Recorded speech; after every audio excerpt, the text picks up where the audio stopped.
Bien, aujourd'hui, donc, nous allons faire un entretien individuel. C'est le dernier chapitre, on va dire, de la préparation au baptême. Et donc, quand je donne le livret, c'est à la fin du livret euh, pour la préparation au baptême.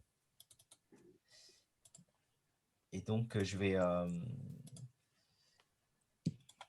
voilà, donc ça ressemble à ça. Donc là, on est à la fin vraiment du livret. Alors, il y a plusieurs choses quand on fait un entretien individuel. Donc, je demande donc, le nom et le prénom. Alors, bien sûr, je connais, mais en fait, quand on fait le baptême, après, on donne un diplôme, Mhm. le certificat de baptême. Et puis, je le marque lors de l'entretien individuel pour savoir qu'est-ce que les gens ils veulent mettre comme prénom ou pas sur le certificat de baptême. Donc, je te le demanderai tout à l'heure. Mhm. Ensuite, je pose une question générale, deux questions générales. Qui est Jésus, donc pour toi? Et est-ce que tu peux me raconter un petit peu comment tu en es venu à croire en Jésus? Donc ça, après, je te laisserai la parole. Puis, je donne quelques consignes par rapport au jour J, c'est-à-dire le jour du baptême. Comment ça va se passer? Qu'est-ce qu'on va faire? Qu'est-ce que toi, tu vas dire? Qu'est-ce que vous allez dire? Et enfin, je fais aussi un questionnaire. Donc là, il y a 15 questions. Et ça, on va le faire après. Euh, voilà, pour un peu jauger, un peu voir les gens où ils en sont. Alors, je rassure qu'il n'y a pas de note minimale à avoir. À la fin du questionnaire, je fais une estimation, je vois à peu près, et puis on échange encore, puis après, on voit qu'est-ce qu'on va faire par la suite. Voilà. Alors, qu'est-ce que tu aimerais mettre comme nom et prénom si tu te fais baptiser? Alors, raconte-moi qui est Jésus pour toi? Voilà, euh, raconte-moi un peu ton parcours. Là, si tu devais le redire en quelques mots, Mhm. raconte-moi ton parcours et qui est vraiment Jésus pour toi aujourd'hui. Tu évoques un peu tout ce que je faisais avant.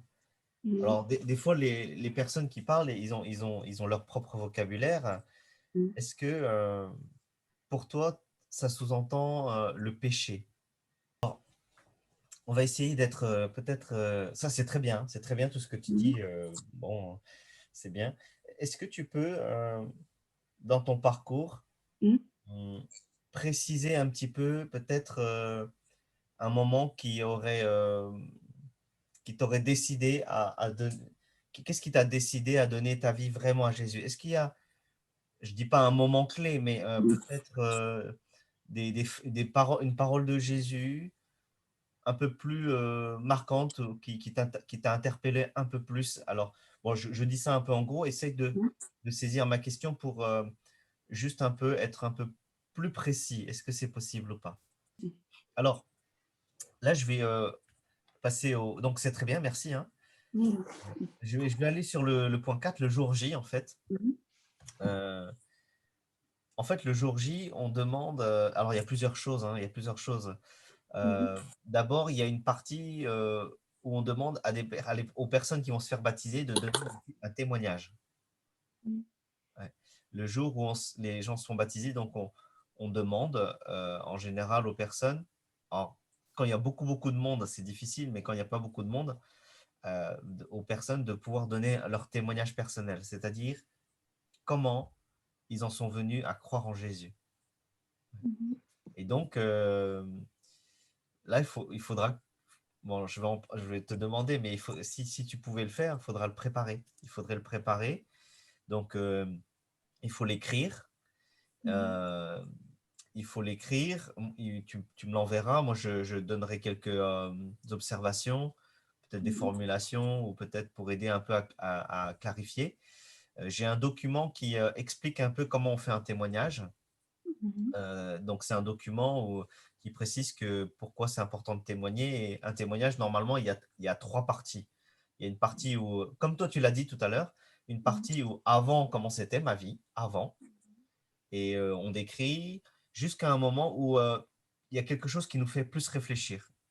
Il y a vraiment un appel dans le cœur. Un appel, c'est-à-dire il y a des circonstances, une parole des rencontres, quelque chose qui va faire que c'est beaucoup plus précis et ça se précise jusqu'au moment où il y a la parole de Dieu, il y a Jésus, et là, on saisit et on donne sa vie. Et donc, ça, c'est le deuxième moment, hein, ce moment un peu plus précis. Et Mhm. troisième temps dans le témoignage, c'est qu'est-ce qu'on va faire après. Donc là, dans votre cas, c'est, voilà, je décide de me faire baptiser, je veux vivre pour Mhm. lui, je sais que ce ne sera pas facile, et je veux vivre une vie d'église. Donc là, on dit quelques mots pour encourager tout le monde et de nos intentions ou qu'est-ce qu'on veut faire à Dieu. Mhm. Voilà. Normalement, il y a trois temps. Donc la vie avant. Mhm. Deuxièmement, un moment un peu plus, une période un peu plus propice où Dieu vraiment agit de manière un peu particulière, où on comprend des vérités bibliques. Et troisièmement, quelques mots sur qu'est-ce qu'on entend, qu'est-ce qu'on veut faire après. Donc là, je vais te laisser la parole, mais après, j'explique d'abord. Donc le jour J, il y a ce temps de témoignage-là. Mhm. Après, il y a le temps du baptême. Il y a le temps du baptême. Donc là, je t'expliquerai un petit peu comment on fait. Mhm. Un par un, vous venez. Alors, et puis après, il y a les gestes aussi qu'on doit faire. Il y a Mhm. ce qu'on demande. Euh, donc, en fait, quand on fait le baptême, les personnes, ils arrivent, la personne, elle vient, elle descend dans le baptistère, donc l'endroit où on baptise les gens à l'église. Et donc, on s'installe. Et après, moi, je pose des questions. Je pose des questions qui sont des affirmations. Je pose des questions comme par exemple, est-ce que tu crois que Dieu t'a créé? Est-ce que tu crois que tu es quelqu'un qui est pécheur? Tu crois que Dieu il t'aime? Est-ce que tu crois que Jésus est mort pour toi? Et là, en fonction de tes réponses, donc normalement, il y a plus rien de nouveau parce qu'on a vu tout ça avant. Et ce jour-là, c'est plutôt le témoignage en public devant Dieu, devant les hommes, devant Satan, hein, devant le diable, tout ça. C'est un témoignage public. Et là, tu réponds. Et après, je dis, donc, puisque tu as accepté Jésus et parce que tu l'as dit de ta propre voix, de ta propre volonté, je vais te baptiser au nom du Père, du Fils et du Saint-Esprit. Et je fais le baptême. Voilà. Et après, vous allez vous changer. Et quand vous revenez, on donne un passage de la Bible et puis à la Sainte Seine, remise des certificats, etc. Donc voilà un peu comment ça se passe. Alors ça ne doit pas être très long, hein, ça doit durer Mhm. allez, 10 minutes. Et Mhm. moi, je te traduirai si tu veux en bon. Hein. Mhm. Et, parce que le témoignage, comme je disais, euh, c'est ce qui permet aux gens, euh, c'est ce qui va encourager les gens et c'est ce qui permet aux gens de s'identifier en fait. Mhm. Et quand on est trop large, quand on est Mhm. trop large, les gens, ils ne s'identifient pas en fait. Bah, on va prendre maintenant les. Alors pour le jour J, Mhm. donc comme je disais, il y a le temps de témoignage, le temps du baptême, et après vous allez vous changer, il y a la prédication. Donc là, Mhm. on peut pas tester les gestes, mais il faut que au niveau des gestes, donc moi comme je suis à ta gauche, donc Mhm. il faut, euh, il faut une main devant soi. Mhm. Et donc, moi, je tiendrai la main. Et l'autre main, tu peux soit tu mets Ah, les deux mains devant toi, ou soit tu mhm. utilises l'autre main pour te boucher le nez. Ok. Ouais, voilà. Ensuite, ce que je peux dire aussi, c'est que au niveau des habits, Mhm. alors, au niveau des habits, le jour du baptême, pour les messieurs ou pour les dames, bon, vous pouvez vous habiller de manière comme vous voulez. Vous habillez comme vous voulez. Moi, j'en ai vu qui s'habillent en costard. Il y en a qui sont décontractés. Il y en a. Mhm. Je crois que j'ai déjà vu des gens qui s'habillent en rond hein, aussi. Donc, Ah, ok. Euh, mais peut-être pour les messieurs, il n'y a pas de choses particulières. Mais pour les dames, Mhm. évitez de mettre que quelque chose de blanc Mhm. seulement, parce que quand vous sortez de l'eau, ça devient transparent et des fois c'est un D'accord. peu gênant. D'accord. Euh, il vaut mieux mettre soit un truc foncé, Mhm. ou si vous voulez vraiment mettre du blanc, il y en a qui veulent mettre du blanc, vous mettez quelque chose de foncé en dessous et après vous mettez quelque chose de blanc par-dessus. Ça fait, c'est très symbolique, hein, le blanc, on est entre Mhm. guillemets purifié par on déclare qu'on est purifié par le sang de Jésus, on Mhm. est saint, parce que le jour où on devient chrétien, on est appelé les saints, c'est-à-dire que ça veut pas dire qu'on est parfait, Mais ça veut dire Mhm. qu'on peut s'approcher du Dieu qui est saint par le sang Mhm. de Jésus. Et donc, il y en a qui s'habillent blanc. Mais après, une fois que vous allez vous changer, vous pouvez vous habiller en blanc. Il n'y a pas de souci du tout. Ouais. L'eau, normalement, elle est chauffée. Il s'est arrivé déjà que l'eau refroidisse ou qu'elle est un peu froide, mais ça se passe bien normalement. Et il y a une autre aussi possibilité, moi, c'est que des fois, les chrétiens, ceux qui veulent se faire baptiser, Mhm. peuvent aller se faire baptiser à Chongzheng, hein, à Fenfu. Hein. Mhm. Mhm. Donc, on peut faire toute la préparation ici et faire le baptême là-bas. Mais comme Mhm. cette année, il n'y a pas de Fenfu, Mhm. donc ce sera ici à l'église de Saint-Vrain. Mhm. D'accord. Ouais.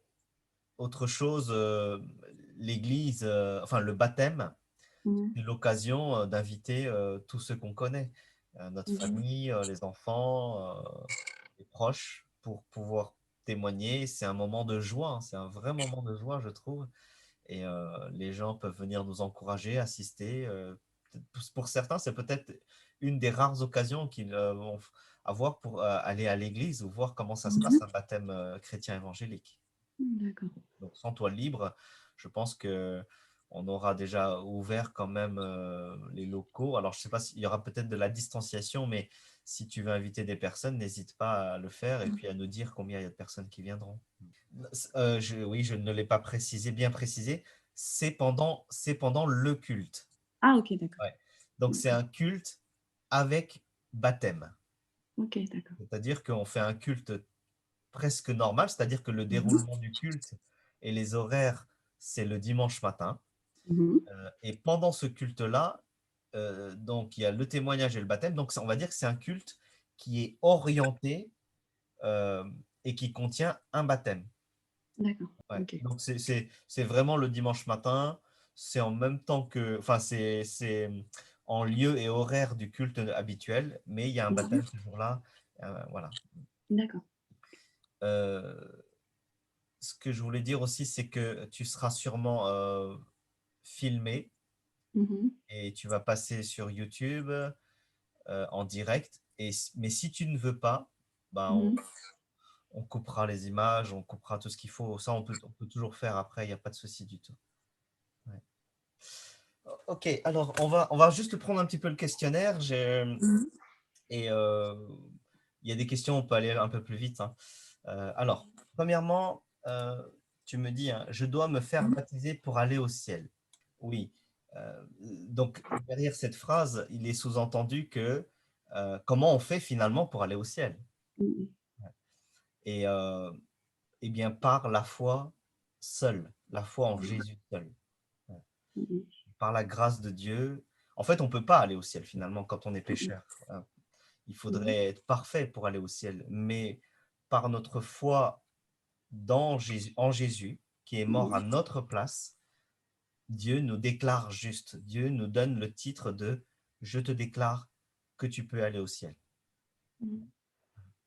Et le baptême n'est que le reflet quelque part de cette foi. Et le baptême ne sauve pas. Ouais, ne sauve. Mhm.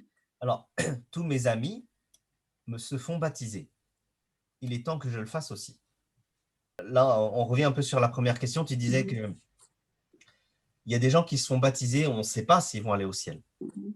Et il y a des gens qui ne sont pas baptisés, peut-être qu'eux aussi vont aller au ciel. Mhm. Ouais. Mais la ligne ou le modèle type dans la Bible, c'est Mhm. qu'on croit et on est sauvé et on se fait baptiser. Mhm. Donc, pour nous tous qui pouvons et qui avons le choix de se faire baptiser, oui, on doit se faire baptiser, Mhm. même si ce n'est pas le baptême qui sauve. Maintenant, deuxième question, comme tu l'as dit, là, cette question, cette phrase numéro 2, elle concerne la décision personnelle et l'engagement personnel de se faire baptiser. Et ce n'est pas tout simplement parce que il y a un engouement tout à coup, voilà, où tout le monde le fait et je dois le faire. Alors, on n'est pas contre le fait qu'il y ait un engouement, c'est-à-dire une, euh, un enthousiasme un peu collectif. Et c'est tout à fait humain. C'est tout à fait humain que lorsqu'il y a quelqu'un ou des personnes qui se font baptiser, il y a tout à coup un intérêt à se poser des questions et se dire waouh, et moi j'en suis où? Tout le monde le fait, et moi, pourquoi pas? Et là, il y a un peu cet intérêt-là. C'est vrai, on n'est pas contre, mais tu as tout à fait raison de dire que je ne vais pas me faire baptiser parce que les autres se font baptiser. C'est un cheminement personnel et un engagement personnel. Mhm.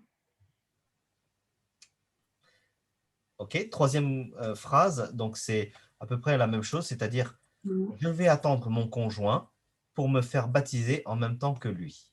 Mhm. Très bien. Donc là, une fois encore, il y a cet engagement personnel et cet aspect un peu collectif. On n'est pas contre hein, tout ce qui est un peu collectif, mais là, le baptême, c'est vraiment une décision personnelle. Et celui qui est prêt, il n'a pas de raison particulière pour attendre, sauf si c'est une question de vie ou de mort, bien sûr. Mhm. Euh, des fois, j'ai vu hein, des couples qui s'attendent quand même. Alors, mais ça, c'est dans un autre cas où les deux sont en marche, hein. Les Mhm. deux sont en route et ils sont très proches l'un de l'autre au niveau de la foi quant à l'engagement envers le Seigneur et à la préparation au baptême. Mhm. Mais dans d'autres cas, lorsque les deux sont, il y a un écart qui est signifiable, il vaut mieux discuter, comme tu le supposes, c'est-à-dire il faut se comprendre quand même, Mhm. pour pas qu'il y ait de problème derrière. Mhm. Certains pourraient penser que ah, tu m'attends pas et c'est un manque de respect ou peut-être un manque d'amour. Et donc là, il faut vraiment communiquer pour se dire non, non, non, c'est pas ça, ça n'a rien à voir, il ne faut pas tout mélanger. La Mhm. foi, c'est personnel, je suis engagé et toi, tu fais ton parcours, moi, je t'encourage. Je ne te force pas, je t'encourage vraiment vivement, mais de toute façon, la décision finale, c'est entre tes mains. Voilà. Mhm. OK. Quatrièmement, alors je vais quand même mettre des petites croix devant, comme ça, hop. Je dois me faire baptiser pour aller au ciel, c'est faux. Mes amis se font baptiser et donc moi aussi, non. Je vais attendre, non. OK. Maintenant, quatrièmement, le baptême, c'est le signe visible de ma foi en Jésus. Oui. Donc, oui. Donc là, sans trop s'attarder, Mhm. on a vu hein, que c'est un commandement de Jésus, c'est un signe qui est donné par Jésus. Et Mhm. quand on se fait baptiser, en tout cas dans une église, Mhm. c'est qu'on professe qu'on croit en Jésus. Mhm. Cinquièmement, le baptême signifie que Jésus est le Seigneur de ma vie. Alors, ça veut dire quoi qu'il est le Seigneur de notre vie? Oui, très bien, c'est ça. Le Seigneur de ma vie, c'est celui qui dirige, qui guide, le maître de ma vie, Mhm. celui à qui je dois obéissance. Mhm. Donc, obéissance à ses commandements, Mhm. à sa parole. Et c'est à lui que je veux plaire, hein. C'est à lui que je veux donner ma vie, vivre pour lui. Et aussi, quand on dit qu'il est le Seigneur de ma vie, il y a un côté plénitude, c'est-à-dire qu'il est le Seigneur de toute ma vie, et Mhm. dans tous les domaines de ma vie. Mhm. Il n'est pas simplement le Seigneur de mes pensées, il n'est pas simplement celui qui va m'emmener au ciel.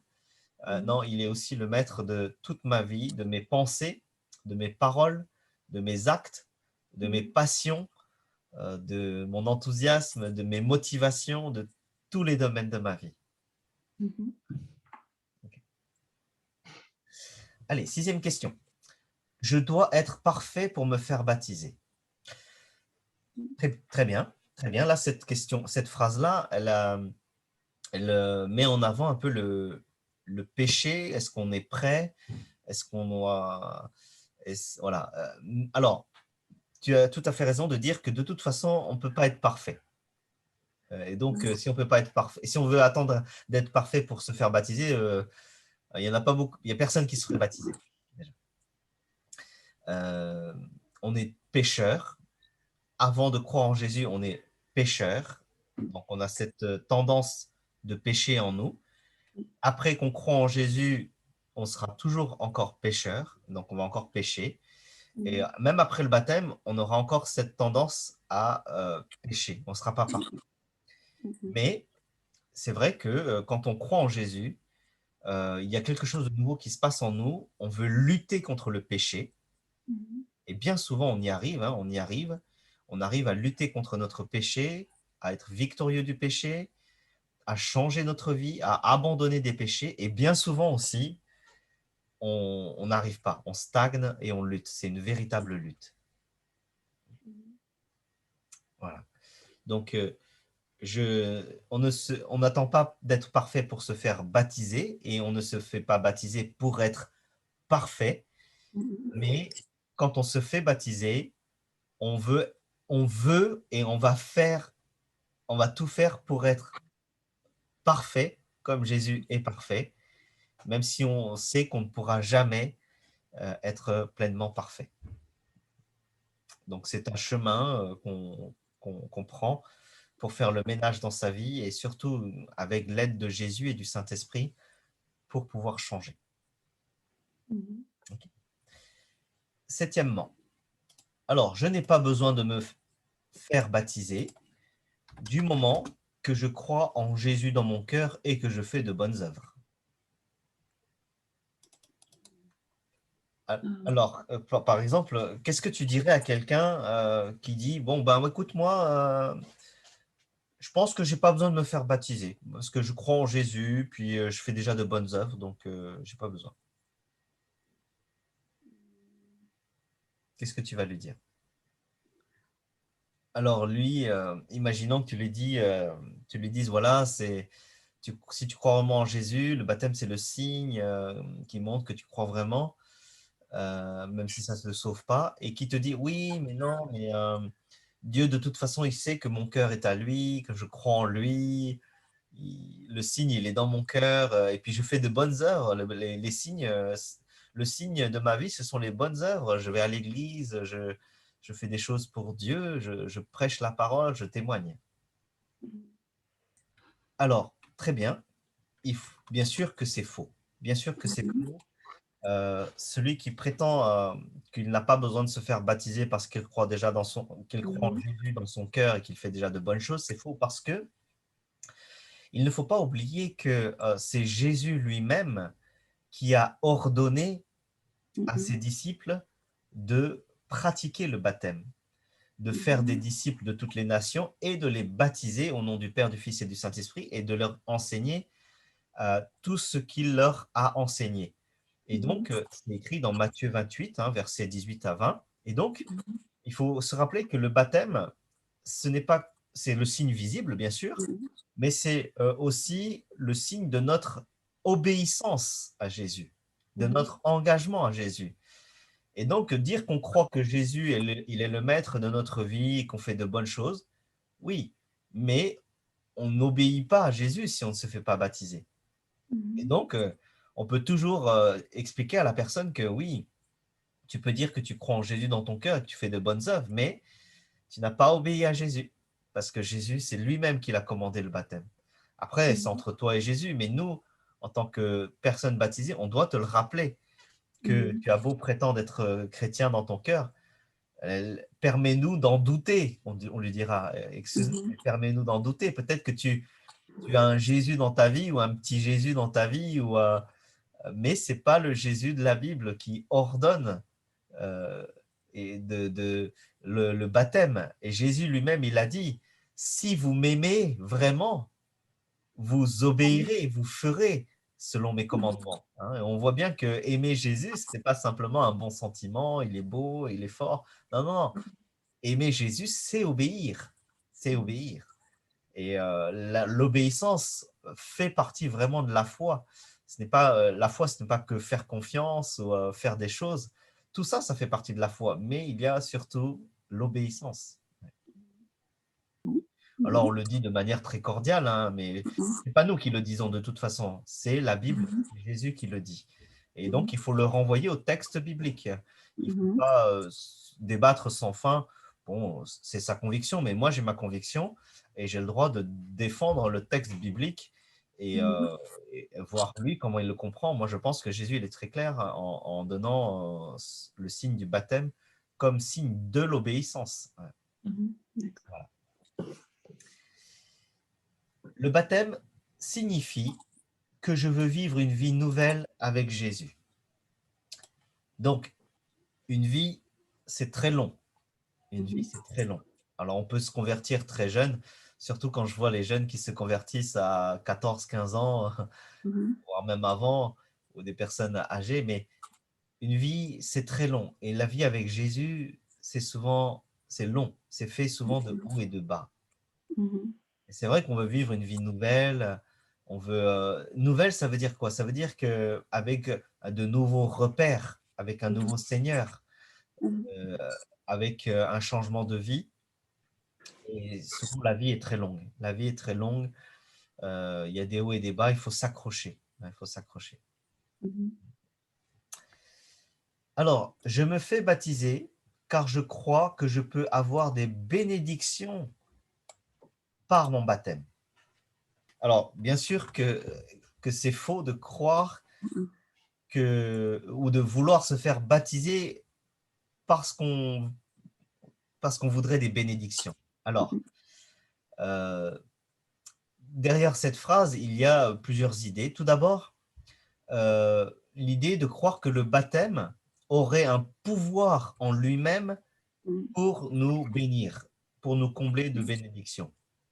Mhm. Et donc, la réponse, on doit défendre que c'est faux. Le Mhm. baptême en lui-même n'a pas de pouvoir.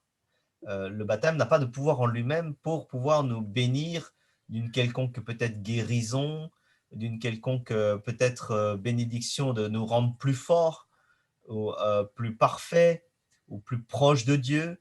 Non, Mhm. non, non, le baptême n'a pas pour vocation cela. Donc, on doit se dire non, non, non, le baptême, il n'a pas de pouvoir en lui-même.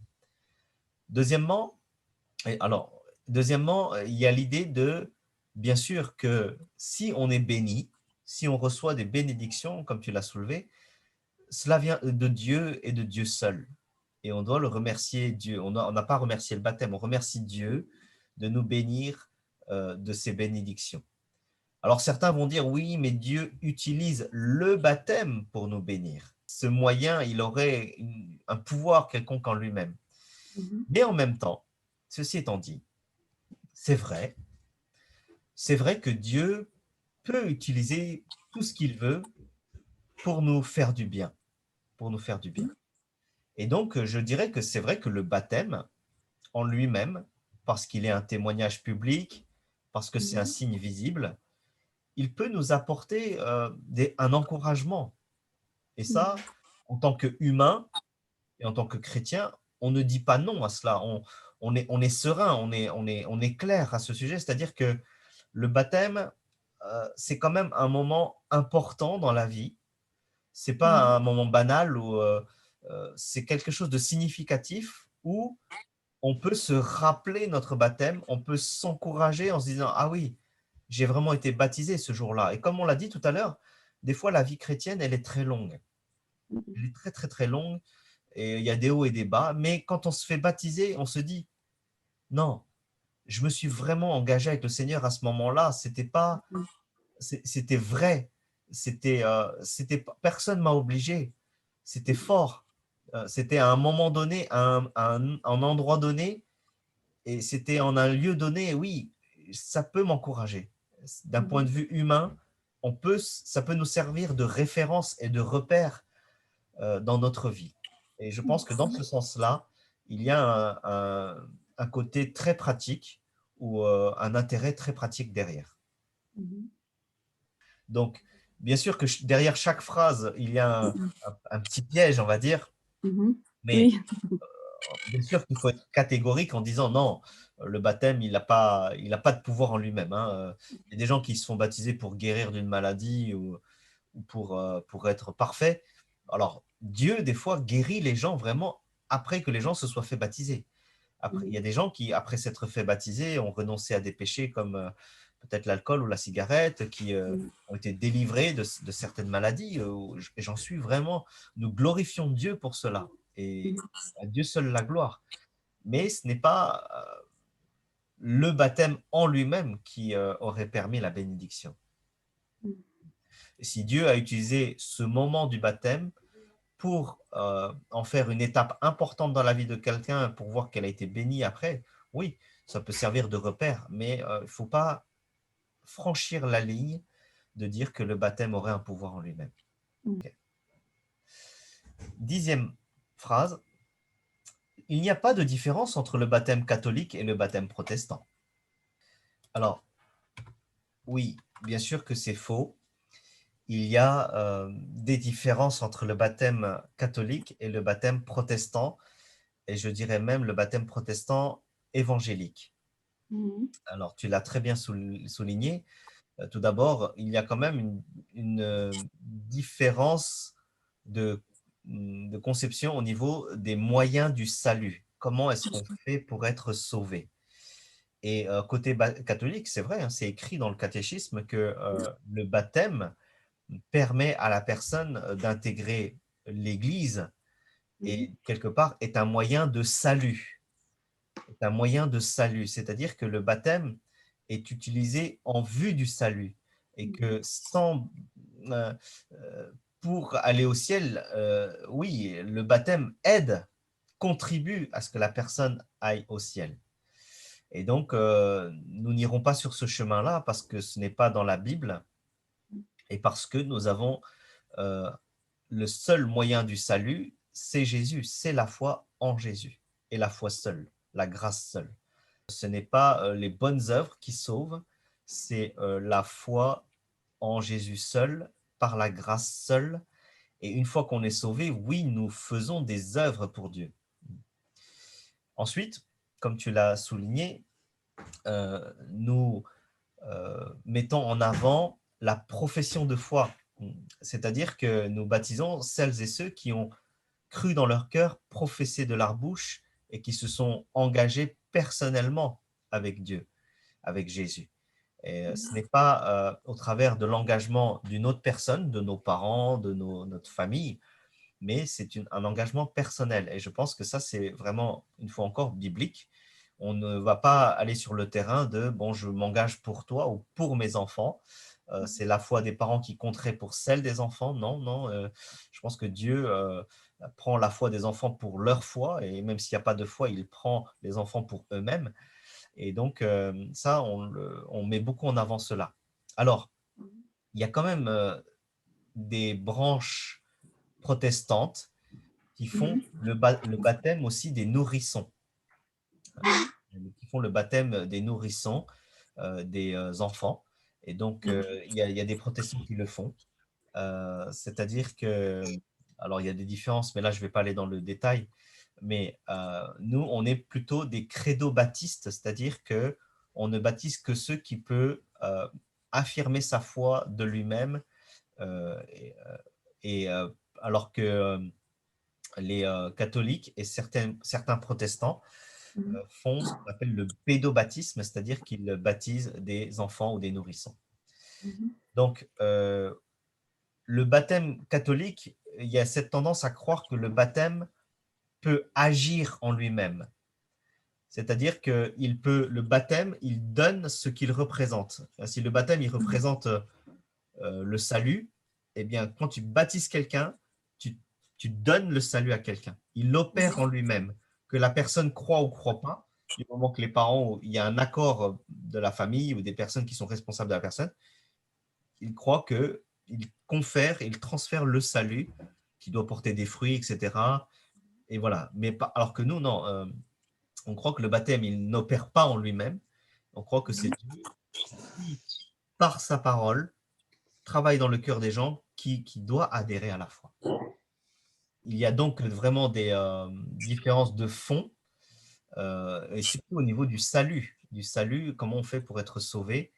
Alors même si dans les termes, on utilise les mêmes termes, je pense qu'il faut quand même respecter le fond euh, de chacun, c'est-à-dire que le baptême catholique, il a un fond qui, moi, est différent du fond, le fond en lui-même du baptême protestant évangélique. Voilà. Allez, 11e, je dois me faire baptiser pour recevoir le Saint-Esprit. Non, c'est faux. En fait, il y a plusieurs conceptions de quand est-ce qu'on reçoit le Saint-Esprit. Donc, il y en a qui pensent on reçoit le Saint-Esprit quand on se fait baptiser. Il y en a qui pensent qu'on reçoit le Saint-Esprit euh, quand on arrive à faire des choses en particulier. Alors, certains diront le parler en langue, des miracles, etc. Mhm. Et certains diront qu'on reçoit le Saint-Esprit lorsqu'on accepte Jésus dans notre vie.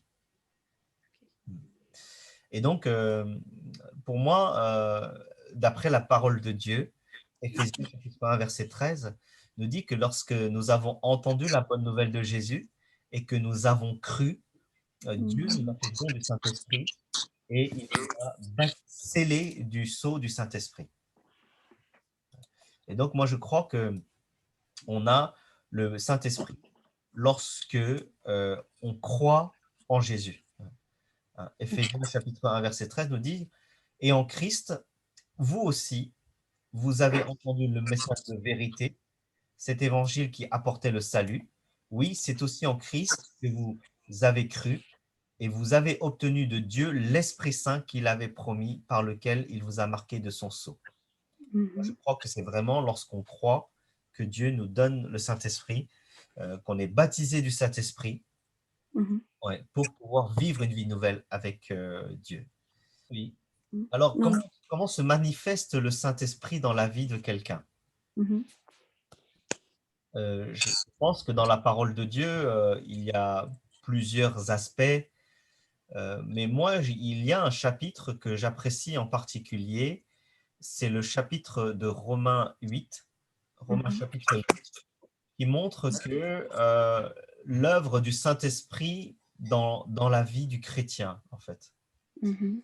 Et je pense que le Saint-Esprit, il se manifeste chez quelqu'un de différentes manières. Tout d'abord, je pense que c'est au niveau des convictions. C'est-à-dire qu'on a le Saint-Esprit lorsqu'on a des convictions qui sont en conformité avec la Bible. Mhm. Lorsqu'on sait qu'on est sauvé en Jésus, lorsqu'on sait qu'on est vraiment enfant de Dieu maintenant, lorsqu'on sait qu'on va aller au paradis, on a des convictions, une assurance. Mhm. Voilà, lorsqu'on prend conscience de tout cela et de notre nouveau statut d'enfant de Dieu, d'héritier de Christ, moi Mhm. je pense que là, on a le Saint-Esprit. D'accord. Mais pour pouvoir le savoir, il faut croire en la Bible. Il faut Mhm. lire la Bible et la Bible nous le dit et nous, il y a le Saint-Esprit qui a fait que les gens ont écrit la Bible Mhm. va agir aussi dans notre cœur pour qu'on saisisse ce qui est écrit dans la Bible. Et donc, le Saint-Esprit ne va jamais te faire croire autre chose que ce qui est écrit dans la Bible. Il faut que ce soit cohérent. Et donc, quand Mhm. tu as ces convictions-là, tu sais que le Saint-Esprit, il est en toi et qu'il œuvre en toi. Souvent, on ne le sait pas parce que on n'a pas encore étudié, on n'est pas encore arrivé jusqu'au chapitre ou au verset biblique qui nous explique comment ça marche le Saint-Esprit. Mhm. Et quand on les étudie et qu'on voit que, ah oui, l'Esprit en nous fait qu'on arrive à dire Dieu le Père ou Papa ou Abba Père, ou Mhm. c'est-à-dire, ou comme il le dit encore dans la Bible, celui qui n'a pas Jésus, il n'a pas le Saint-Esprit. C'est-à-dire que celui qui a Jésus, il a forcément le Saint-Esprit. Mhm. Ok. Ou bien lorsque on a dans notre cœur cette envie de rejoindre l'Église, de faire quelque chose avec l'Église, eh bien là, moi, je peux dire que là, oui, on a vraiment le Saint-Esprit. Mhm. Ouais. Ok. Donc, on voit que le Saint-Esprit, l'œuvre du Saint-Esprit dans la vie d'un chrétien, elle est très variée.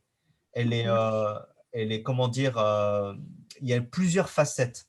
Il y a la facette des convictions, il y a la facette de l'espérance, il y a la facette de la connaissance, il y a la facette de croire en Jésus, il y a la facette de croire la Bible, il y a la facette de se joindre à l'Église, et bien sûr, il y a Mhm. la facette de la vie nouvelle.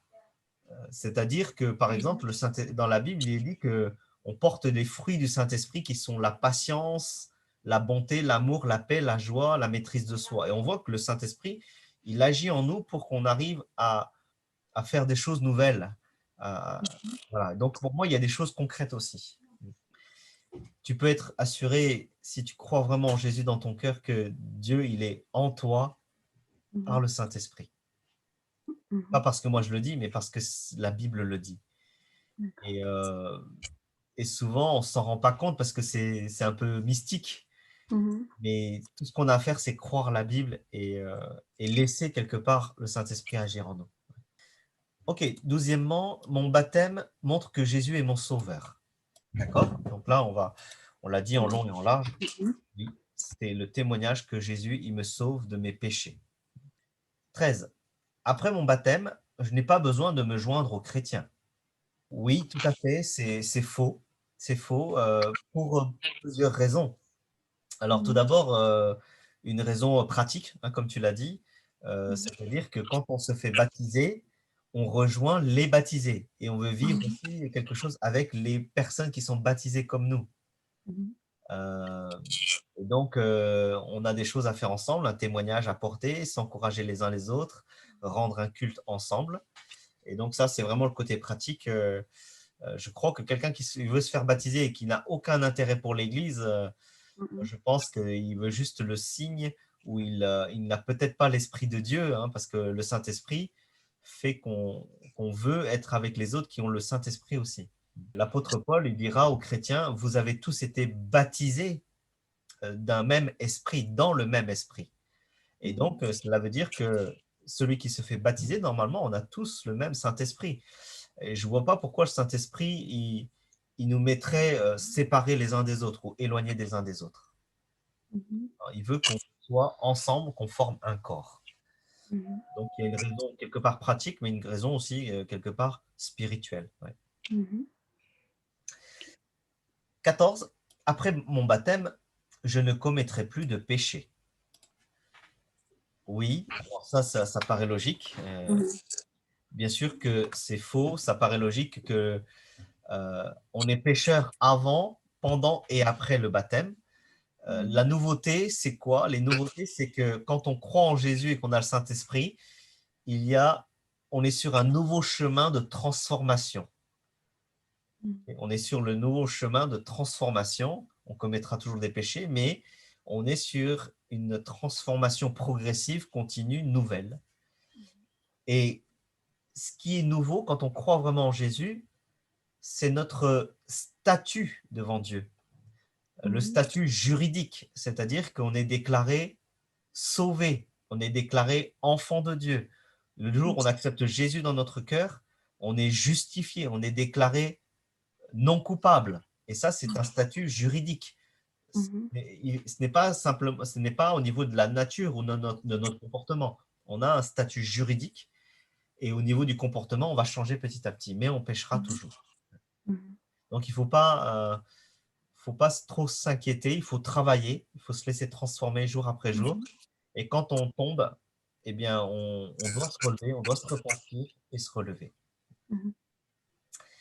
Et dernière question, si je commets encore des péchés après mon baptême, ce qui est le cas, ce qui sera sûrement le cas, mon baptême ne sera plus valable. Alors, oui, bien sûr que c'est faux, parce que le baptême, une fois que c'est fait, c'est fait. Ce qui compte, ce n'est pas est-ce que c'est valable ou c'est pas valable, c'est comment est-ce que je vais le refléter dans ma vie, comment est-ce que je vais l'affirmer dans ma vie. Donc, Mhm. bien souvent, on ne l'affirme pas ou on ne le reflète pas, mais ce n'est pas pour autant qu'il ne sera pas valable. Ok, très bien. Comme je le disais tout à l'heure, la vie chrétienne est souvent longue. Mhm. Il faut tenir bon. Il faut tenir bon.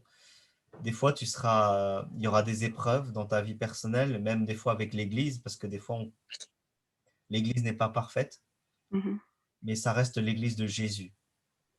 Et donc, il faut aimer l'Église comme Jésus a aimé l'Église. Mhm. Euh, mais il faut tenir bon. Il faut toujours avoir cette relation personnelle avec Dieu.